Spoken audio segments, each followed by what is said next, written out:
আসার পর আল্লাহ রাব্বুল আলামিন হযরত আদম আলাইহিস সালামকে সৃষ্টি করলেন। হযরত আদম আলাইহিস সালামকে সৃষ্টি করার পর আল্লাহ রাব্বুল আলামিন ওই ফেরেশতাদের নেতা আযাজিল, ওই শয়তানদের মতো আযাজিল নামে পরিচিত, তখন তো অভিশপ্ত হয় নাই, আল্লাহর অভিশাপের প্রেরণে সে আবদ্ধ হয় নাই। হযরত আদম আলাইহিস সালামকে সৃষ্টি করার পর আল্লাহ রাব্বুল আলামিন সমস্ত ফেরেশতাদেরকে উপস্থিত সকলকে হুকুম করলেন, তোমরা আদমকে সিজদা করো। হুকুমটা কার? আল্লাহ। যাকে করুক না কেন, হুকুম যে করছে, হুকুম দাতাকে এটা দেখতে হবে।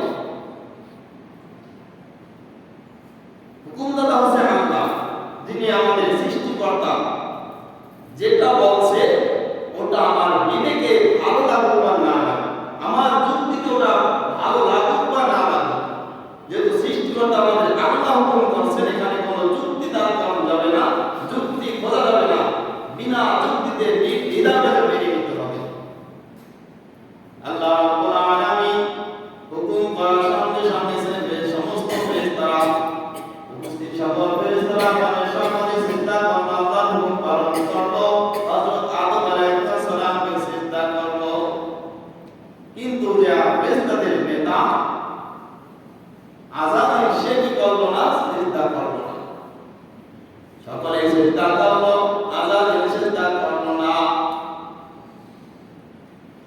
এবার আল্লাহ বলেন, মা মানাকা আল্লা তাসজুদা ইযা আমারতুক, আমি সিজদা করতে বললাম তবু তুমি সিজদা করলে না, কারণ কি? হুকুম করছেন আল্লাহ, সিজদা করো, সবাই সিজদা করলো, কিন্তু ইবলিস সিজদা করলো না। আল্লাহ কি বললেন? মা মানাকা আল্লা তাসজুদা ইযা আমারতুক, আমি হুকুম দিলাম, তোমাকে আদেশ করলাম যে সিজদা করো, তুমি সকলে সিজদা করো, কিন্তু তুমি সিজদা করলে না, ব্যাপার কি? কারণ কি? ইবলিস জবাব দেয়, ক্বালা আনা খায়রুম মিন, আমি তার থেকে উত্তম। কি? আমি তার থেকে উত্তম, তার থেকে ভালো, তার থেকে সম্মানী, তার থেকে ক্ষমতাবান। এটা কি থেকে আসছে? অহংকার।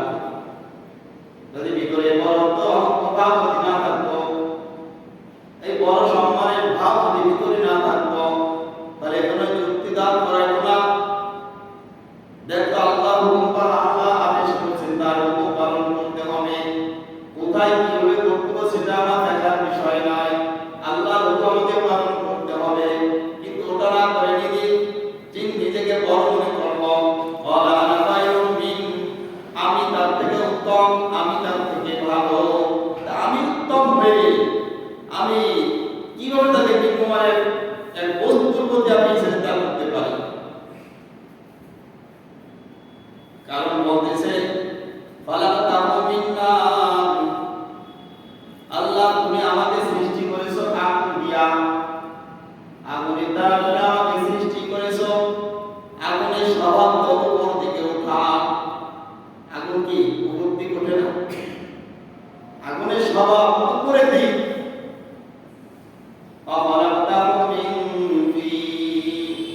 তুমি আগুনকে চিন্তা করেছো মাটি দ্বারা, মাটি ছেড়ে দিলে নিচের দিকে যায়, আর আগুন ছেড়ে দিলে উপর দিকে যায়।